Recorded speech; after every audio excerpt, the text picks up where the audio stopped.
truly feral humans.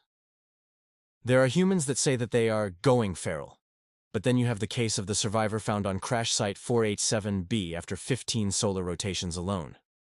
When first discovered, communication was nearly impossible, and he was covered in his own fur, unlike what is usually seen in humans. Further, he was highly aggressive and by all accounts focused with instincts on survival. The medical staff have been with him for months now, but progress is slow. How has one of the humans' most talented youngling pilots devolved into this?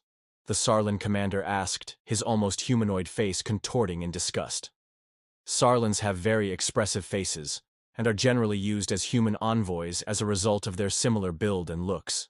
We don't know, Commander. We've been trying to revert him for days, but he was on that Deathworld for 15 years with no contact. No supplies, and his implants have all been damaged by what I can only assume was the local fauna.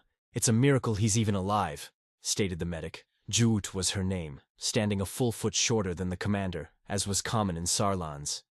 Get him into a reader and for God's sake repair his translators before you do anything else, sighed Commander Itar. I'll expect a full report by the end of this solar cycle. Juut just nodded and gulped at the thought of trying to get the human anywhere near an operating room. There were far too many heavy and sharp objects in there. Still, she had to try. She remembered a word of advice from an old medic back in the war. If you find yourself face to face with one of these brutes, don't run, don't attack, and definitely don't insult it. If you get the chance though, they all carry painkillers. Use them on it, as they will become a lot more docile.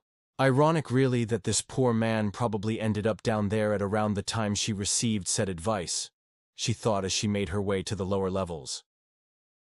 What was its name again? Jamie?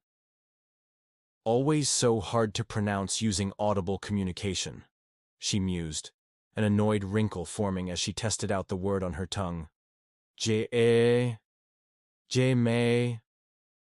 Jamie. She had always struggled with vocalization. As she reached the cargo bay doors where the human was being held, she took a small cycle to clear her mind and walked in, acting much braver than she felt.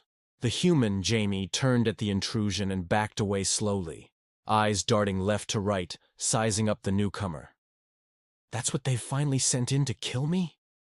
There must be more hiding somewhere or traps in the walls or something, Jamie thought to himself. I kept myself alive way too long to lose to a midget like you. Besides, you took away Day, so you're going to die, one way or the other. He growled as he circled nimbly to the right, testing the small purple Sarlan's reflexes. Jamie? She tried to say his name once more, hoping it would let him know she was not a threat, that she meant to help him. Jamie froze for half a second, the effect of hearing his name crashing through his broken mind. How do you know my name? Where's Day? He asked, a quaver of emotion escaping his lips as he continued to stay on guard. Please, Jamie. She struggled, wishing she'd paid more attention in her universal languages class. Come. Fix. She gestured to her ear, as realization spread across the man's face like wildfire in the bush. He approached her slowly, still guarded, gesturing at his ear and head. You can fix my translator? Why? He said shakily. He still believes we're at war, she realized. He'll never allow us to take him until we can show him. Using her greater speed, she stuck him with the syringe of painkillers, originally designed for horses apparently, but sufficient, according to the net, to subdue an angry human. As she did so, she danced out of the way of his powerful arms, and hit the shield button just in time for the angry human to begin thrashing against it. Sorry, she croaked. The medics came in with the heavy-duty gurney and took Jamie to the medbay, while Juut followed monitoring his vital signs. She noted that it was incredibly lucky they had decontaminated him, as he had no less than 15 symbiotic species of bacteria and creatures living on his body and literal millions inside him. This was going to be a long day, she thought. They worked quickly, as the dose to keep a human sedated was a massive drain on their supplies, fixing Jamie's translator and updating his communications core, but leaving it unconnected to the net. She felt that such a barrage of information might be a bit much even for a human. Taking him back down to the cargo hold, Juut waited outside the shield for the anesthetic to wear off. Jamie started to stir and, recovering at an insane speed, jumped to his feet and behind some cover that the medics believed would help calm him. "Jamie?" she said, testing the translator link hopefully. "I'm so sorry, but I had to do that to help you." Jamie replied by poking his head over the makeshift stack of boxes, barely hiding his massive form, and saying, "I believed for a moment I could trust you." "Wait." He tapped his ear and his jaw dropped. "I understood you but didn't hear a thing. What the hell?" Jude waited a moment, giving Jamie time to adjust, and then patiently said, "We helped you to understand us, but we don't have any right to expect you to trust us. We know that. But please know, one of your humans will be here soon. In the meantime, please eat," she thought to him as she gestured to a case of military rations set to one side near the shield. Jamie tensed at the sight of the rations. "I've seen those before. Your lot tried to poison us with them.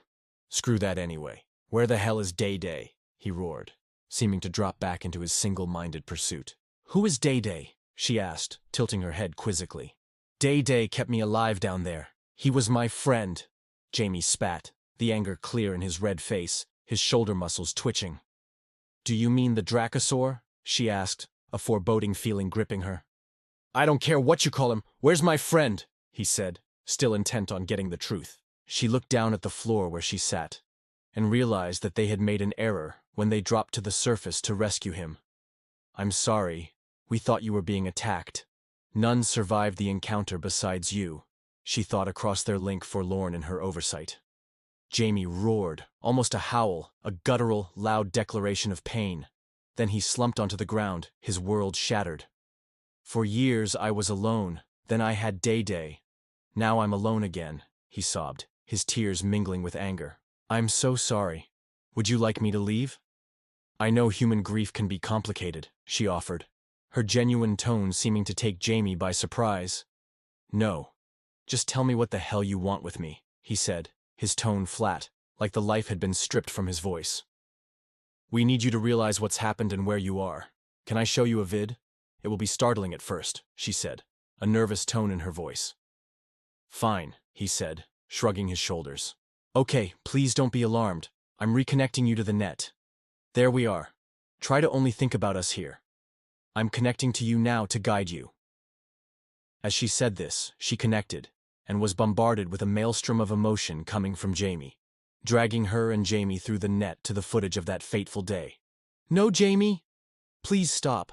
Give yourself time," she projected. But Jamie's fragile mind couldn't stop. Their minds filled with the image of Jamie, bedraggled, fighting 5 parasaurs and a dracosaur. Jamie's emotions continued to whirl and overwhelm Jude's psi-connection control, seeming to relive the moment. When a Duragi burst out of the bushes and Jamie's emotions soared for a moment, the pilots' voices became clear over audio. "Taking down hostiles, cannons engaged, danger close." A burst of fire and steel, and all that was left was an unconscious Jamie left amongst a field of charred and bloody corpses. Jamie's control of the video focused on the top right, enhancing the image. A suspiciously Duragi-shaped tail seen disappearing into the undergrowth. Jamie relaxed a little, and Jewett was able to bring them out of the link, panting like she'd run 100 lengths. "He made it," Jamie said, a tear in his eye. "Good boy." As the human sat there, the rage seeming to leave him, ebbing away like the morning tide, Jewett tentatively asked, "So the Duragi was your friend Day-Day?" A nervous look on her face, hoping this didn't spark another round of distrust. "We could try and organize bringing them here, but it wouldn't be for a while as we would have to divert a lot of resources." Jamie looked up, his tears still running into his long, unkempt beard, and from between matted curtains of hair framing his weather-beaten face, he simply uttered, "He'll think I've abandoned him already, or that I'm dead. Better he lives free down there than in a cage with you." And with that sloped off behind the boxes again. Considering the circumstances, Jude felt that this was an incredible leap in the right direction, but made a mental note to bring whole meats down with her next time as she glanced at the untouched ration box. With that, she decided to leave and get some rest. Time would prove to be the deciding factor on whether the human would be able to integrate again. And with such a dangerous species, it was better to err on the side of caution. Elsewhere on the ship, Sarlan Captain Yenta addressed the commander leading the effort. "So, Do you think that this human is salvageable? It would do much to improve our relations with them to return one of their own that they had written off as lost so long ago, he said, a calculating gaze in his eye, typical of those at his station. The commander, Itar, replied simply, "Only time will tell," with a shrug and a pained expression at being unable to give a more detailed debrief. Humans are resilient in the extreme. But this is a mental injury caused by cycle upon cycle of loneliness and deeply embedded distrust of the very species trying to aid him, who know how long it will take, or even if he will ever recover fully. "I see. So you believe his mind to be damaged?" said the captain thoughtfully. "This is not good news. The humans dislike dealing with mental trauma due to its complexity." He ran his fingers along the rows of triangular bumps on his head, a common stress response. "Our facilities on this ship are second to none.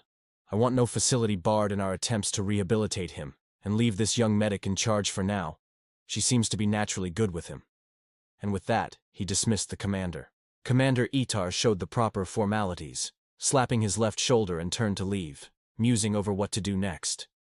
Dismissing any further thoughts on the matter, he decided it was around time for dinner, and navigated the hallways to the mess hall, coming across none other than Jute on her way to the same place. "Ah, Jute," said the commander in a friendly tone. "I trust that wasn't too stressful for you. How do you think it is going?" "He's obviously still distrusting of us, and I intend to make headway on that tomorrow, but I appreciate your concern, Commander," Jewett said, an uneasy shift in her stride as she thought about it. "It still concerns me that his only friend is out there alone. However, I think it would make it worse to bring them here." "I think you're right, and please, we're in the mess hall. Call me Itar," said the commander brightly. "By the way, the captain has specifically requested that you take the lead on this. You've obviously impressed him and also me." He turned his eyes downward in a show of respect. "But please, I would still be more than happy to be involved and help as much as I can." Juut's face turned a deep shade of puce at the outward display of respect from a ranking male. "Thank you, Itar," she said nervously. "If you would like, you can come with me. I intend to share breakfast with him tomorrow, to try and build trust."